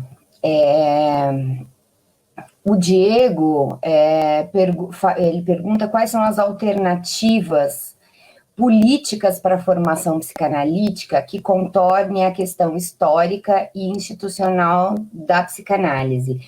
Eu não sei exatamente do que ele está chamando aí da questão histórica, mas eu queria juntar com uma questão minha, assim. Eu gosto muito de ouvi-los falar e fazer essa crítica de dentro da psicanálise, porque acho que é esse o nosso papel, de fato, de se questionar e questionar a própria prática. E aí eu fico pensando, ouvindo vocês falarem, né, aí o Wilson fala bastante dos autores canônicos, né? E eu fico pensando assim, né? Por que você acha que não aparecem outros autores nas escolas de psicanálise, né? E aí o Paulo até trouxe, né? O Fanon, a Grada Quilomba, mas a gente pode pensar na Virginia Bicudo, na Neuza Santos. Por que não aparecem? E fica sempre nesses autores canônicos e que aí talvez dê essa impressão, né, como o Wilson coloca ali, de algo a ser seguido e que me parece que aí dificulta um pouco mais a interlocução, de fato, com a cultura. E aí, ouvindo o Paulo falar da herança, né, eu fico pensando que se a gente olhar aí até o próprio texto autobiográfico, né, do Freud, em que ele vai dizendo que ele é aconselhado a ir trabalhar em hospitais porque ele não tinha dinheiro para se manter na pesquisa, e aí, claro, que considerando todos os privilégios e toda a forma que ele vivia, e a partir daí se nasce a psicanálise. Por que vocês pensam que a herança que a psicanálise deixa e que a gente segue, né? Acho que até vocês mencionaram um pouco disso, de como ela vai crescendo, é uma psicanálise elitista e branca.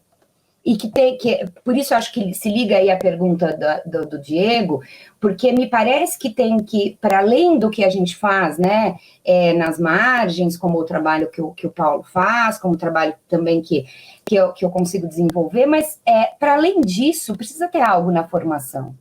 Por que a formação não chega nas margens? E por que não se formam psicanalistas periféricos, não que não se formam, né? Estou aqui como uma delas, periférica, e que, enfim, estou na formação psicanalítica. Mas é muito menor, a gente sabe disso, que é muito menor. Até se a gente olhar o horário de aula, localização das escolas, tem uma série de questões aí que a gente poderia pensar, porque isso também mantém a psicanálise nesse lugar de certa forma, elitista e branco. E aí, só para terminar aí a minha fala, Paulo, uma coisa que eu fico pensando quando você vai dizendo, né, a psicanálise não é isso, eu concordo com você que a psicanálise não. Mas como o Wilson começou a fala dele dizendo dos estilos e das diferenças, infelizmente, na escuta, quando a gente trabalha, seja no núcleo de consciência negra, seja nas periferias, o que a gente ouve de relatos é que alguns psicanalistas, sim, cometem atrocidades nos consultórios, e o que a gente ouve é que, nossa, mas a psicanálise não dá para isso, porque aconteceu tal coisa. Enfim, tem uma série de exemplos aí, né? Eu queria que vocês comentassem um pouco. E o Francisco pergunta sobre o final da análise, se isso apontaria para esse lugar outro aí.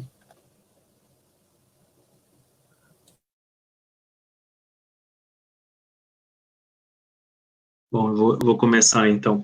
Eu vou começar com a do Francisco, porque acho que depois a que o Diego colocou e a Michelle, acho que ela vai dar bastante pano para manga. O Francisco, eu acho que o Will respondeu um pouco a sua questão quando ele fala justamente dessa dimensão, digamos, quase que filosófica, de que a psicanálise, ela consistiria, né, acho que nesse processo de apreciação crítica de toda e qualquer identificação, né? Eu acho que, nesse sentido, quer dizer, se a gente toma nesse viés, eu acho que isso acontece, né? Mas eu acho que existe algo que aí justamente acho que lendo esses autores, acho que acho que para trazer, né, mais uma autora que acho que está falando isso há muito tempo, né, e a gente, pelo menos uma boa parte dos psicanalistas não estão escutando, né, que é a Lélia Gonzalez, né, quer dizer, bom, existe algo que a gente pode pensar, inclusive, que bom, depois do final de análise, não é que não existe mais identidade, ou que não existe mais identificação. O que existe é um outro tipo de relação com a identidade e com a identificação, né? Quer dizer, né, existe um certo reposicionamento, existe uma modificação, né, na relação com sintomas, com gozo e tudo mais, mas que isso não significa que não exista mais essas coisas. E aí a gente cai de novo naquele, quer dizer, outro paradoxo que é falar, bom, ok, isso acontece, isso é uma coisa que a gente vê, por exemplo, muito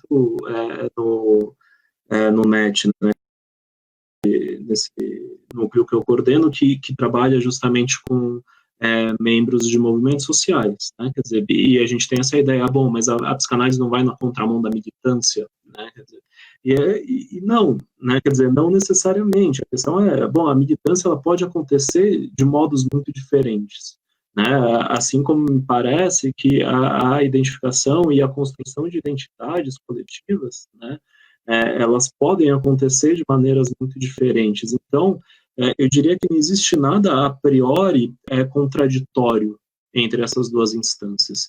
E mais do que isso, né, eu diria que, por exemplo, eu tenho um trabalho belíssimo de uma antropóloga que defendeu, enfim, um mestrado que ela é chamada Tainara Pinheiro, que ela escreveu justamente algo que vai um pouco no sentido da Neuza, né, do tornar-se negro, né, e da dominação como negra e tudo mais. Quer dizer, o que você vê nesses trabalhos é justamente a questão da identidade enquanto uma construção que se inscreve, eu diria, se a gente for fazer uma leitura psicanalítica, num processo claramente de separação e não de alienação, né? Quer dizer, num processo claramente crítico em relação ao que é veiculado ideologicamente, né? Então, eu não vejo necessariamente uma contradição inerente, né, nessas duas coisas. O que a gente pode pensar é que, bom, existem modos de relação, mas quando a gente lê esses autores, né, acho que quando a gente conversa com pessoas ligadas a esses movimentos, né, pelo menos o que eu escuto é um potencial, de novo, para retomar os termos psicanalíticos, é um potencial de separação, né, muito maior do que o potencial de alienação, pelo menos no meu entendimento. Né? Agora, indo para a pergunta do Diego e da Michelle, né? Eu acho que essa é a grande pergunta que a gente tem enfrentado hoje. Assim, acho que pelo menos é uma coisa que a gente tem pensado muito no NET, assim, que muitos outros grupos têm pensado muito sobre isso, né? E que, bom, eu acho que para ser fiel ao argumento, mas acho que justamente porque eu acredito nisso, acho que a gente não vai conseguir, a gente não vai ter uma fórmula, né, ou alternativas definidas e que prescrevam essas possibilidades, né, que contornem essa questão histórica e institucional da psicanálise, como coloca o Diego. Né? O que acho que a gente consegue pensar e produzir, acho que tem vários grupos que estão fazendo esforços nesse sentido, é justamente de tentar contribuir com a autonomização da formação nesses lugares. Né? Quer dizer, então é justamente de conseguir construir um tipo de presença da psicanálise, de inscrição clínica e cultural da psicanálise nesses lugares que muitas vezes ou ela não tem essa presença ou ela tem essa presença de um jeito justamente opressivo, de dominação e violento, né, no qual as pessoas possam se apropriar, possam de alguma maneira reinventar a psicanálise a partir daquilo que se coloca na vida delas, né, e que a psicanálise ela possa existir, circular nesses lugares a partir das pessoas que estão ali e não ficar dependendo das pessoas que levam isso para lá. Eu acho que é um pouco nesse sentido, que no final das contas, né, Diego, não sei o quanto que eu estou te respondendo ou que eu só estou repetindo a sua pergunta, né, mas é que eu acho que, sei lá, eu posso dar alguns exemplos concretos, né, quer dizer, por exemplo, né, de umas coisas que a gente fez esse ano e que a gente pretende continuar fazendo no ano que vem, são cursos de formação com o pessoal lá de Altamira, do Pará, então tem cursos online lá e tal, de psicanálise, mas tem no horizonte esse potencial, digamos, um potencial multiplicador, né? Quer dizer, que é uma coisa que a gente pensa muito no NET, justamente por aí que passa a escolha do foco em movimentos sociais e tudo mais, né? Então, quer dizer, mas que ter isso no horizonte, falar, bom, como que a gente pensa esse tipo de transmissão, esse tipo de discussão, né, esse tipo de clínica, inclusive, que se coloca, de um jeito que as pessoas possam se apropriar. Né? E aí entra, né, isso abre para uma via de discussão que eu considero que muitas vezes é uma dimensão muito negligenciada da psicanálise, que é uma discussão sobre o estatuto da realidade, tanto na clínica quanto na teoria psicanalítica. Né? Quer dizer, justamente você considerar, né, trazendo o Marx aqui para a cena, quer dizer, as condições materiais, né, e ter momentos em que a realidade e a fantasia não é tanto faz, né, como muitas vezes a gente pensa e como muitas vezes é importante que aconteça na clínica. Né, quer dizer, tem muitos momentos em que a realidade importa, e importa muito, e precisa existir esse tipo de reconhecimento da realidade, inclusive para que a discursividade possa se instaurar e possa ganhar algum tipo de autonomia. Né? Então, eu acho que isso, quer dizer, as alternativas, me parece que elas passam por aí, né? Quer dizer, justamente nessa possibilidade de escuta e de interrogação e de reconstrução do que seja lá o que for que é a psicanálise para cada um, mas a partir de realidades locais, a partir de outros lugares, efetivamente. Enfim, eu poderia falar por horas disso, vou passar a bola para o Will.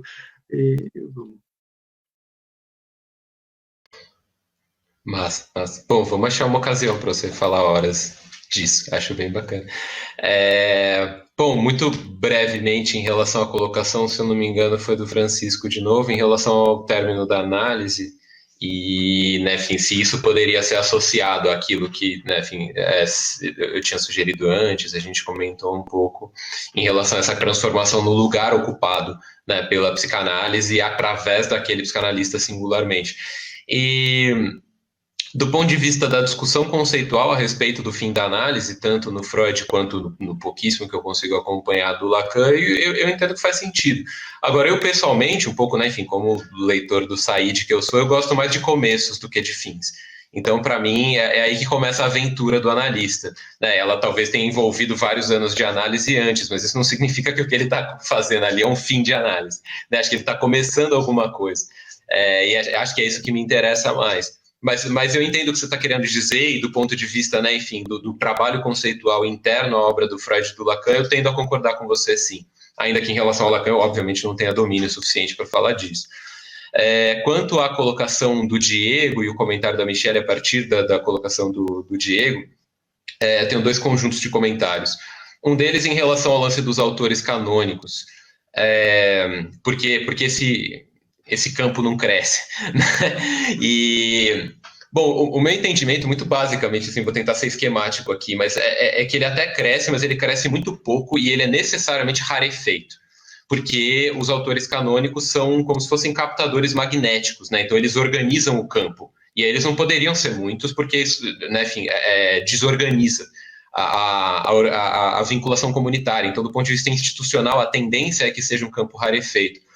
Agora, tem uma outra coisa que acontece, que é totalmente independente em relação a isso, que é a proliferação do que eu uma vez chamei de superpsicanalistas, depois comecei a chamar de autores notáveis, e comentadores ou autores de apoio, né? Então, eu faço uma linha na minha vinculação, né? Enfim, os meus autores de referência, né? Tem dois brasileiros, o Luiz Cláudio e o Daniel Kuperman, e aí os gringos, né? Enfim, que todo mundo respeita mais, que é o Freud, o Ferenczi, o Winnicott e o Derrida. Derrida é um amigo da psicanálise, não é um psicanalista, mas essa linha segue. E aí logo inclui o Said, o Baba e tal, que, assim, não são psicanalistas. Eles são comentadores, mas eles têm um efeito evidente sobre o meu modo de compreender a psicanálise. E eles certamente vão acabar indo a reboque nas pessoas que eventualmente se interessem pelo meu trabalho, acabem lendo, acabem, né, de alguma maneira sendo influenciadas por aquilo, querendo ou não. Então, o que eu acho que acontece é que o autor canônico é meio que um espantalho de uma série de coisas que estão para além dele. Ele organiza algumas coisas, né? Então, ele tem uma função institucional e uma função comunitária que não diz respeito exatamente ao texto da obra, né? Enfim, então, no sentido, né, enfim, quando você pensa na função do Freud enquanto autor canônico, não diz respeito apenas àqueles volumes, né, que estão publicados, as obras completas, mesmo se a gente incluir o que não está nas obras completas, vai muito além disso, tem muito mais do que isso em jogo. Então, o autor canônico é um campo de rarefação, necessariamente. Né? Se você vê, aí é isso, né, o fenômeno mais recente do André Green, por exemplo, né, que aconteceu meio que a mesma coisa, ele virou um canônico. E foi relativamente rápido. Ele era um cara importante, mas, enfim, acho que ele também era muito chato e muito briguento. Então, enquanto ele estava vivo, não dava para fazer isso. Depois que ele morreu, teve um movimento muito rápido de transformar ele em canônico.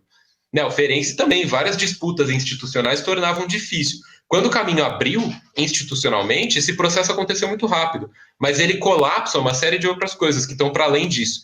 Então, respondendo essa questão dos autores canônicos, eu, sinceramente, sou bastante cético em relação à possibilidade de a gente ver, né, enfim, Neuza Santos ou, né, enfim, Fanon, ou quem quer que seja, virando autor canônico. Eu não acho que isso vai acontecer, sinceramente. O que eu acho que pode acontecer é eles virarem autores notáveis, no sentido de eles serem captadores de uma subcomunidade específica. Eu não tenho nada contra, então, se acontecer, eu vou achar fantástico. Mas, assim, não é a maneira como eu entendo a dinâmica dos movimentos. E aí, numa continuação, mas que acho que é um pouco a mesma coisa, em relação às instituições e à transmissão da psicanálise, como criar outras maneiras, né? Eu acho que esse entendimento que o Bier faz da função social e da missão, de alguma maneira, do NET, eu acho que é um indicativo interessantíssimo em relação ao que pode estar em questão. Né, que eu acho que tem uma coisa, aí né, enfim, eu tenho meu estilo polemista, eu acho que tem uma coisa que acontece em relação à psicanálise, que ela ser muito vinculada à formação cultural humanista clássica.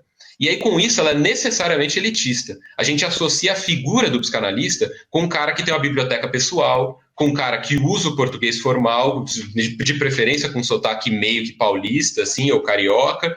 Né? Então, assim, tem uma função de elitismo que está associada ao movimento. Né? E aí, para a gente conseguir desfazer isso, a gente precisa reinventar a imagem que se atribui ao psicanalista. Porque uma coisa é você fazer, né, enfim, você ir até um movimento social, você fazer, né, enfim, oferecer uma escuta, você oferecer recursos, você instrumentalizar, você, né, enfim, de alguma maneira apresentar a psicanálise. Outra coisa é esse sujeito conseguir vinculação à psicanálise do ponto de vista do imaginário. Para isso, a gente precisa transformar a psicanálise. E eu acho, pessoalmente, que isso está na ordem do dia. Eu acho que é isso que a gente precisa fazer. De alguma maneira, deselitizar a psicanálise desse ponto de vista. Porque é claro que a psicanálise, genericamente, não é mais tão elitista quanto ela já foi antes. Mas isso tem a ver, assim, tem a ver com ProUni, tem a ver com outras coisas. Né? Tem a ver com o fato de ter um exército de psicólogo lutando que nem maluco para pagar as contas, e vários gostam de psicanálise, porque psicanálise é bacana, o cara estudou na faculdade e ele sai correndo atrás de fazer. Né? E aí os ensinos online, as várias instituições, né? Enfim, abrir uma instituição de ensino de psicanálise dá dinheiro, então tem muita por aí, e aí começa a proliferar, e a partir daí você tem uma certa transformação. Mas isso ainda é secundário. Né? Eu acho que a gente precisa fazer isso bater a porta dos arcontes da psicanálise, né? Enfim, dos detentores da legitimidade psicanalítica. E eu acho que isso, sinceramente, não passa pelos autores canônicos. Eu acho que a gente precisa transformar o campo, né? O lugar relativo das pessoas dentro do campo. Então, pessoas que não têm, né, enfim, ou não se arvoram tanto, se tem ou não tem não é questão, mas se elas que não se arvorem tanto numa formação cultural humanista clássica, que não tenham uma biblioteca no display ali no fundo da sala, né, que não fiquem citando os poetas gregos enquanto estão falando, e que de alguma maneira, né, enfim, falem muito claramente as coisas que eles querem dizer. Isso tem a ver com transformar a psicanálise. E eu acho importante que apareçam outras instituições. Eu aposto, mas é uma aposta, né? Eu aposto R$5. Eu aposto que isso vai ser mais eficiente a partir de instituições que não deem tanta proeminência à formação do que a uma disputa, assim, né, enfim, na faca pela formação propriamente. Eu acho mais interessante abrir outros espaços que fazem outras coisas, então ateliês de psicanálise, espaço de psicanálise e arte, né, enfim, um espaço que aproxima de movimentos sociais, como o NET faz, né, movimentos que de alguma maneira transformem a própria inserção da psicanálise na comunidade, porque a formação já é de alguma maneira vinculada a um certo laço porque é centralizador. Os dispositivos de formação têm uma herança centralizadora. Mesmo que o Lacan tenha transformado radicalmente o panorama, ele não mudou a natureza do negócio. A natureza do negócio ainda é centralizadora. Então eu acho mais interessante a gente mudar o que formação significa do que qualquer outra coisa. Teve uma questão que apareceu quando os consultórios de rua ainda eram um assunto quente, tinha matéria meio que todo dia a respeito, que foi um debate que começou quando levantaram essa pergunta. Bom, mas se o cara foi lá na Roosevelt 3 semanas seguidas, teve sessões pontuais, ele fala, bom, resolvi minha questão, eu sou um analista, agora eu fiz minha análise pessoal, eu vou abrir meu consultório e vou ser psicanalista. Ele tem direito de fazer isso? E aí algumas pessoas quiseram discutir isso efetivamente. Eu acho a questão interessante. A princípio ela é estúpida, né? Ela está formulada de um jeito estúpido, mas é possível tirar muita coisa interessante daí. E aí, então, eu fico pensando um pouco nisso, em relação a como superar, né? Enfim, pensando bem diretamente na pergunta do Diego, eu penso nesses baluartes, não tanto na disputa frontal, que eu acho um caminho fadado ao fracasso, ou a muito desgaste, um caminho meio besta, assim, e mais interessante a transformação do que a gente entende por psicanálise. Acho isso. Mais alguma questão, Michele? Como diz o Paulo, poderíamos falar horas sobre isso, né? Mas foi ótimo ouvir vocês, mas não tenho nenhuma outra questão, não. Meninas, eu queria agradecer mais uma vez aí a parceria, a generosidade de vocês. Sempre muito bom recebê-los, sempre. Queria agradecer muitíssimo vocês dois. Lembrar que o livro do Will está com desconto, comprado no site da editora Blucher. É só colocar lá no cupom Lugares30, Lugares em caixa alta. E eu queria deixar o convite para vocês para a próxima quinta-feira, que é dia do professor, que a gente vai receber a Maria Helena Felipe Oliveira, que é professora, psicanalista, gestora escolar, e a gente vai conversar um pouquinho sobre infância e educação. Vai ser no nosso Instagram, mais ainda, 2014, na próxima quinta-feira. Espero todas e todas vocês lá. Meninos, então, muito obrigada e uma boa noite. Obrigada pelas perguntas, obrigado quem esteve com a gente por aqui. Boa noite. Obrigado, gente. Boa noite. Tchau, tchau. Obrigado, queria agradecer especialmente o Wilson, não o outro Wilson, Francisco, o Diego, pelas perguntas. São ótimos. Os guerreiros que mandam pergunta online, muito é sempre bom. Fantástico isso, muito obrigado, a gente ajuda a gente a pensar. Will, valeu, nós, e Patrícia, Michele, muito obrigado pelo espaço, é sempre um prazer participar e, enfim, conversar com vocês, é sempre... Até, gente. Obrigado. Tchau, boa noite. Até. Boa noite. Também agradeço muito vocês, quem ficou até agora, então até o próximo encontro. Tchau.